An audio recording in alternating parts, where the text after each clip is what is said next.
আজকে আমাদের হাউজুমির হসপিটালে 7টা বাবু হয়েছে আলহামদুলিল্লাহ। দেখেন একটার উপর একটা কান্নাকাটি শুরু করছে। আজকে বেশি বেশি বলা যাবে না। এই বাবুটা রোমানি থেকে আসছে, অনেক দূর থেকে। আসলে পানি ভাঙতেছিল, বাচ্চার মা ভয় পেয়ে গেছিল, ওখানে কোথাও যায়নি। আমরা কিন্তু বলেছিলাম যে নিকটস্থ কোনো হসপিটালে যান, যেহেতু পানি ভাঙছে এত দূর থেকে আসবেন। কিন্তু বাচ্চার মা ভরসা করে চলে আসছে যে না, ওখানে গেলে নর্মাল হবে। আলহামদুলিল্লাহ আসার পরে ইনজেকশন দিয়ে দিই, তারপরে আল্লাহর রহমতে নর্মাল ডেলিভারি হয়ে যায়। অনেক পানি ভেঙেছে আসলে, খুবই ভয় পেয়েছে ওনার গার্জেনরা। তারপর আলহামদুলিল্লাহ হয়ে গেছে। আর এই বাবুটা মাত্র হলো ছেলে বাবু। এই বাবুর বাবা হচ্ছে দেশের বাইরে থাকে, সৌদি আরব থাকে। তো আসার পরে এত পানি ভাঙতেছিল, বাড়ির লোক কথা বলতেছিল, আমি শুধু বলছি যে হাজবেন্ড দেশের বাইরে থাকে মানে এর দায়িত্ব আমার।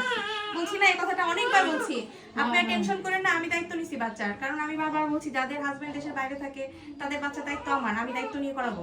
তারপরে আলহামদুলিল্লাহ এই যে বাবু হয়ে গেল। সবগুলা ভ্যালেন্টাইন্স ডেতে একদম 14 ফেব্রুয়ারিতে, যদিও দিবস পালন করা উচিত না, প্রত্যেকটা দিনই ভালো বাচ্চাদের জন্য, আমাদের জন্য, সবার জন্য। প্রত্যেকটা দিনই আল্লাহ সুন্দর করে বানিয়েছে। তো যাই হোক, তারপরেও মানুষ পালন করে মানে ভ্যালেন্টাইন্স ডে আজকে 14 ফেব্রুয়ারি। সবগুলো বাবু ভালো আছে। আরেকটা বাবু আসছে হচ্ছে কুষ্টিয়ার। কোন বাবুটা? কুষ্টিয়ার বাবু কোনটা? একটা আছে কুষ্টিয়ার বাবু। কুষ্টিয়ার বাবু কই? কুষ্টিয়ার বাবু কোনটা? কুষ্টিয়ার বাবু মনে হয় ভিতরে রয়েছে। কুষ্টিয়ার টানো হয় নাই? হ্যাঁ, কুষ্টিয়ার বাবুটা নিয়ে আসেন। কুষ্টিয়ার একটা বাবু আছে। এই বাবু অনেক কান্না করতেছে। না এটা কার বাবু? অনেক কান্না করতেছে না। এই বাবু বাড়ি কই? আমি যাবো না, মির্জাপুর। আচ্ছা, ওটা মির্জাপুরের বাবু। আলহামদুলিল্লাহ দেখা দিয়ে দিলাম, সবগুলো বাবু ভালো আছে। এবার রোমানিটা আমি বলে দিয়ে বসে আছি। রোমানির বাবু বাচ্চা বাবু বিদেশ থাকে। যাই হোক আলহামদুলিল্লাহ, যাদের বাচ্চা বাবা মানে বাইরে থাকে তাদের কিন্তু বাচ্চা খুবই সুন্দরভাবে নর্মাল ডেলিভারি হচ্ছে। আপনারা আমার মনে হয় সব থেকে বেশি ভিডিও দেখেন দেশের বাইরে যারা থাকে, তারাই তাদের ওয়াইফদেরকে আসলে পাঠায় এবং কি বলে দেয় যে না বাচ্চা হলে ম্যাডামদের এখানে হতে হবে। এবার ওকে একটু কোলে নেই, আবার বলবে কোলে নেই নাই, আমি তো কোলে নিয়েছিলামই। ঠিক আছে, এই বাবুর বাচ্চা বাবাও দেশের বাইরে থাকে। মাশাআল্লাহ খুব সুন্দর হয়েছে। দেখেন একদম ছেলে বাবু হয়েছে কিন্তু 2 কেজি 800 গ্রাম বাবুর ওজন। ঠিক আছে, অলমোস্ট বাবুর ওজনই 2 কেজি 800, 2 কেজি 700 আজকের বাচ্চাগুলো এরকমই ওজন। আর বাচ্চার ওজন 3 কেজি। কি সুন্দর তাকে আছে, দেখছেন? মাশাআল্লাহ খুব সুন্দর হয়েছে কিন্তু। যাই হোক সবাই দোয়া করবেন বাবুদের জন্য, বাবুর বাবা মার জন্য, যাদের আল্লাহ তাদের এত ধৈর্য দিয়েছে। নর্মাল ডেলিভারি হয়েছে। নর্মাল ডেলিভারি একটা ধৈর্যের ব্যাপার, সত্যি কথা। ধৈর্য না হলে কখনোই নর্মাল ডেলিভারি সম্ভব না।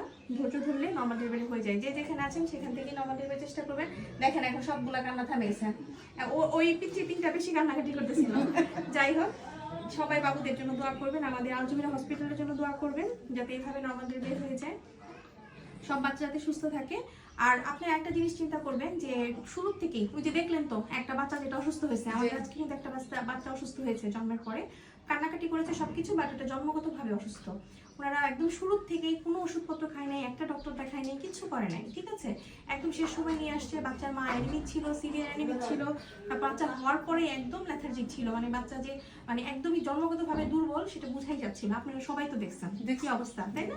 সবাই জানছিল একদম কি সিচুয়েশন। যাই হোক আলহামদুলিল্লাহ যে বাচ্চাটা নর্মালি হয়েছে, বাচ্চার মার জন্য ভালো হয়েছে যে নর্মাল হয়েছে, কারণ সিজার হলেও এই একই সিচুয়েশনই হতো। তো বাচ্চাটা যদি ভালো না থাকে, এখন কি সিচুয়েশনে সদরে নিয়ে গেছে এখনো জানি না। সবাই দোয়া করবেন যাতে ভালো হয়ে যায়। প্রত্যেকটা মাই চায় যে তার সন্তান ভালো থাকো, সেটা যেমনই করুক না কারণ ওরা ভুল করে ফেলছে, এখন কিছু করার নাই। তো যাই হোক সবাই ডক্টর দেখাবেন। এবং আপনাদের যে ভুল ধারণা আয়রন ক্যালসিয়াম খেলে বাচ্চা নর্মাল ডেলিভারি হবে না, এটা সম্পূর্ণ ভুল ধারণা। অবশ্যই প্রথম 3 মাস মানে 12 সপ্তাহ পর্যন্ত ফলিক অ্যাসিড খেতে হবে, এবং 12 সপ্তাহ পর থেকে আয়রন ক্যালসিয়াম খেতেই হবে। অন্য ওষুধ খান আর না খান এগুলো খেতে হবে। অসুস্থ হলে ডাক্তার দেখাতে হবে, 4 বার ভিজিটে আসতে হবে। হ্যাঁ, প্রথম 3 মাসের মাঝে একবার ডক্টরের কাছে আসা উচিত, তারপরে 5 মাসে, তারপর 8 মাসে, তারপর 9 মাসে। এই 4টা ভিজিট অবশ্যই করা উচিত।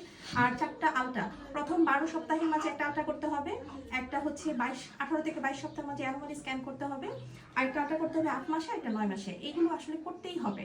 আর ওষুধপত্রগুলো খেতে হবে, ডক্টরের কাছে আসতে হবে। এখন আগের দিন নাই। দেখেন একটার পর একটা সুস্থ বাবু হচ্ছে এমনি না, কারণ বাচ্চার মারা আমার ফলোআপে ছিল। এত দূর থেকে যে রোমানি থেকে আসছে, উনি কিন্তু আমাকে আগেও এসে দেখিয়ে গেছে, এখানে ডিরেক্ট এসে দেখা গেছে, তাই না? আর এই যে কুষ্টিয়ার বাবু যারা হয়েছে তারা অনলাইনে দেখাচ্ছে, যারা দূর থেকে আসছে। কেউ আমাকে না দেখা হচ্ছে না। ও আচ্ছা, সাভারের বাচ্চাও তো আছে একটা আজকে। ঢাকার বাবু আছে। ঢাকার বাবু কোনটা? এটা মনে হয় এইটা। হ্যাঁ, এটা বাবু। ওর বাবুর মা ঢাকা থেকে আসছে। ওরা মানে আমি যেটা দেখলাম ঢাকা থেকে যারা আসে ওরা এনজয় করে। ওর মার ফুল ডাইলেটেড, তারপরেও বুঝতে দেয়নি মানে এত যে কষ্ট হচ্ছে একটু বুঝতে দেয় নাই, কোদালের ছিল, সে হাঁটাহাঁটি করতেছে, প্রত্যেকটা জায়গায় জায়গায় দেখতেছে, খুব এনজয় করে তার বাবুটা হলো আলহামদুলিল্লাহ। ওর বাবাটাও খুবই ভালো, খুবই সাপোর্টিভ এবং শেষ পর্যন্ত আমাদের সাথে ওটিতে ছিল আলহামদুলিল্লাহ, আমাদের কাজে কোনো বাধা দেয় নাই, খুব সাপোর্ট করেছে। তো যাই হোক, এই বাবুটার জন্য সবাই দোয়া করবেন। বাবুর মা বাবা খুবই ভালো, সবারই খুবই ভালো, তাকে সবাই এক্সপ্লেন করলাম আর কি কোনটা কি। তো যাই হোক আলহামদুলিল্লাহ, ওরা কয়েকদিন ভর্তি ছিল, 4 দিন না, 4 দিন পরে বাবু হলো। খুবই ধৈর্য ছিল, একবারও বলে নাই যে কখন হবে কখন হবে, ওরা এনজয় করেছে আসলে শেষ সময় জানিটা। তো আজকে কয়েকবার বিদায় নিয়ে ফেললাম, এবার লাস্ট বিদায় নেই। সবাই ভালো থাকবেন, আমাদের জন্য দোয়া করবেন। আল্লাহ হাফিজ, আসসালামু আলাইকুম।